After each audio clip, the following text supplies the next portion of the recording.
The Closing Bell, Bloomberg's comprehensive cross-platform coverage of the U.S. market close starts right now. And right now, we are 2 minutes away from the end of the trading day. Romaine Bostick here with Scarlet Fu, taking you through to that closing bell with a global simulcast. It started. Massar and Matt Miller joining us from the radio booth. Tim Stenovic has the day off as we... This poor guy, I can't tell you how many times I keep coming back from a break. I'm Massar along with Tim Stenovic. Matt's like, I have worked with you for like 20 years. It's been over 25 years, Carol. He's really upset. Meanwhile, Tim just got here. Romaine, he's just so sensitive. You know how that can be. Okay, yeah, I'm a little lost here, but welcome to our audiences across all of our Bloomberg platforms. All right, Carol, let's get right to it here. I mean, we've been talking a lot on the TV program. I don't know what you guys talk about on radio other than wine and stuff, but on the TV program, we've been talking about the big market moves and the idea that most of the moves today are in the small and mid cap space at the expense of large caps. All right. Yeah, absolutely. What a kind of weird day I feel like we're counting down to that jobs report, but there's so much going on again. But bank stocks, you want to look for some outperformance, folks? Take a look at the KBW Bank Index. It's up about 1.5%. Lots of speculation, right? We see bank stocks, their highest level in 3 years. Investors speculating that those banks will boost buybacks and dividends after clearing the Fed stress test. So, yeah, there's some outperformance for you, Matt. Yeah, I mean, to me, it doesn't seem weird at all, right? We had insane window dressing the last couple of days. Romaine, you were saying, we're the most overbought in like a year. Mm-hmm. So you're obviously not going to carry through with massive gains again on July 1st, the first day of the second half. It's time for a little bit of calm. And I think it's interesting, too. Jill Carey Hall over at Bank of America had a note out talking about the outflows that Bank of America customers have exhibited over the past few weeks, and particularly in the most recent week.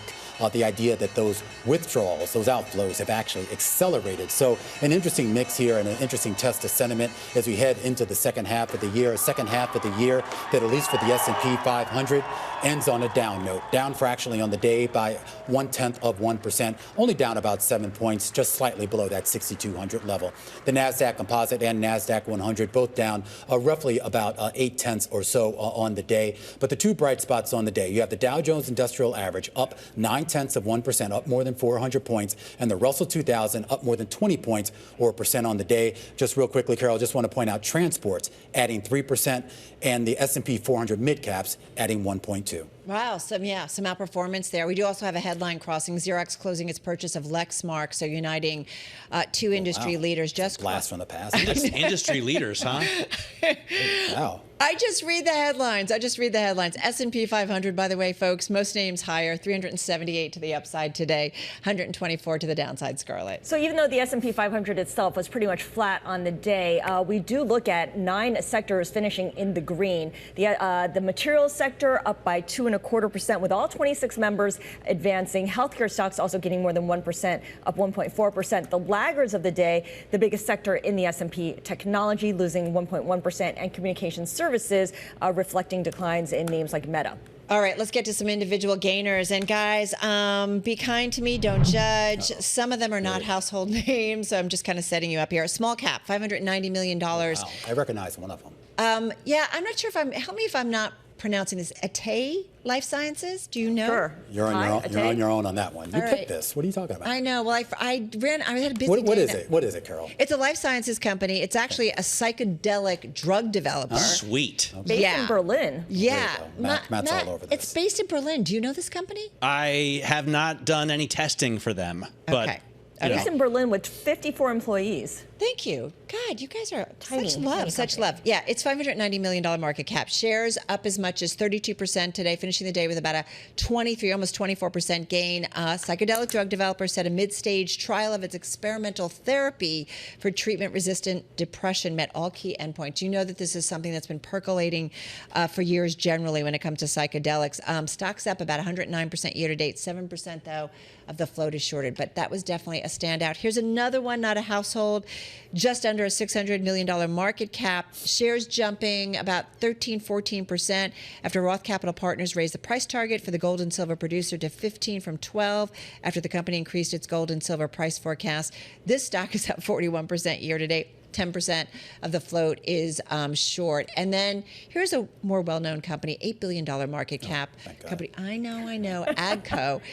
finishing the day with a gain of just shy of 5%. Tractor manufacturer, as you know, entered into a set of agreements resolving all outstanding disputes with Tractors and Farm Equipment Limited. It's the company's largest shareholder. Stock hitting a 52-week high. And just honorable mention, Nike up about 3%. Argus upgrade saying the recovery is underway. And it's nice to give small caps a victory lap, you know? And I just want to add a couple to that. I thought it was a broadening, like it was kind of interesting, right? Yeah, go ahead. Yeah, I just want to add a couple to those as well here. A lot of strength in the auto stocks today, the ones not named Tesla, particularly with GM up 6%. And of course, we saw a big move higher in Las Vegas Sands, Wynn, and Melco on the casino companies on the back of new data, Matt, out of Macau. You didn't like my names, did you?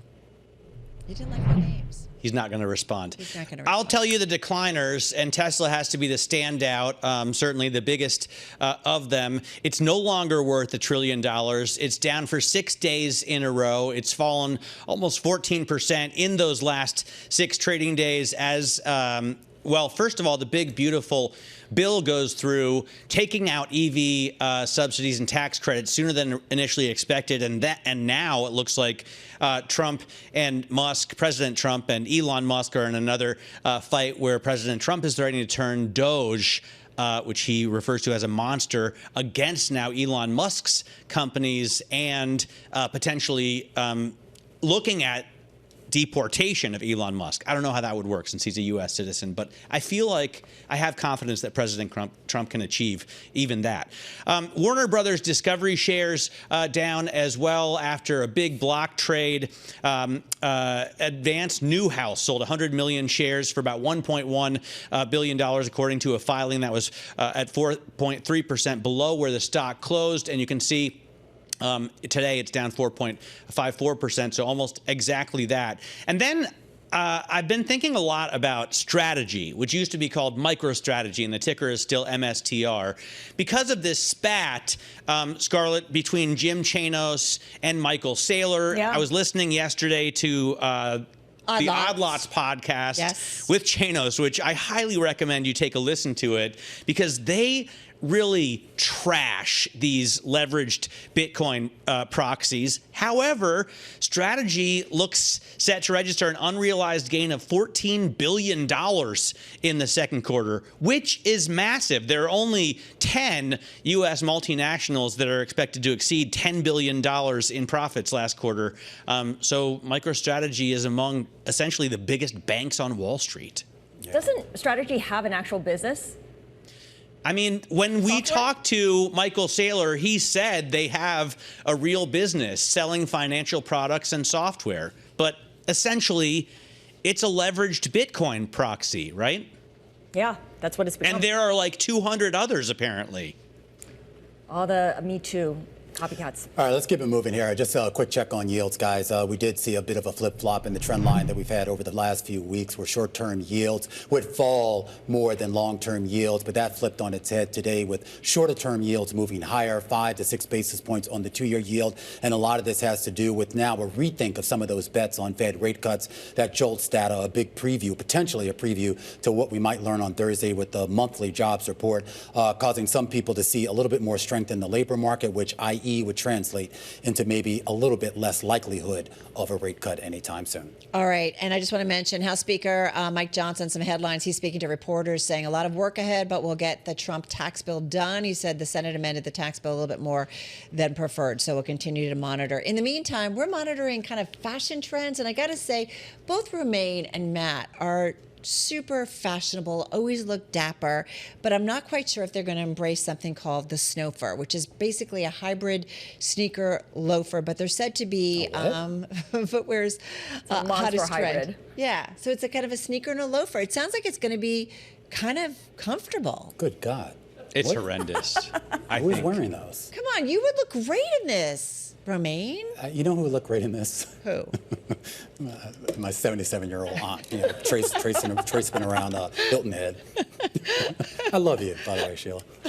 I don't know. I mean, come on, I could see you wearing those with the, maybe not those guys. Yeah. Those look like, hey, those are the New Balance ones, yeah. I've got the TV dinner in front of Jeopardy, you know. I would say, like, I don't wear sneakers, right? They're not for adults. But Carol wears these, like, Roger Federer sneakers. Yeah. Hey, guys, I hate to break up the conversation. You know we have earnings. Okay, Do you care about earnings? Yes, we do. It's liquor related, so you'll like it, Caroline. I definitely. Constellation I Brands. definitely care. Constellation Brands out. This is for their fiscal first quarter. Looks like on a comp sales basis, they did come in relatively on the nose, $3.22 in the most recent quarter. The street was looking for that on average, so we should point out analyst coverage is somewhat limited. Beer net sales did miss as expected. So did wine and spirit sales, also missing as expected. And total beer operating income dropped by about 5.4%. You see the shares slightly lower in the after hours trade, down by about 3% here. It's going to take a while to dig through some of the other numbers in this release, but on the surface here, it looks like either in line or slightly below what the street was looking for. And we'll, of course, keep an eye on what they say about the impact of tariffs as well, especially on aluminum cans, because they do import some of their aluminum for those cans. Yeah, but definitely seeing some pressure here in the aftermarket. Stock's down about 24, almost 25% year to date. So, again, some disappointment here following earnings. All right, that is a wrap, I think. We got to wrap it up.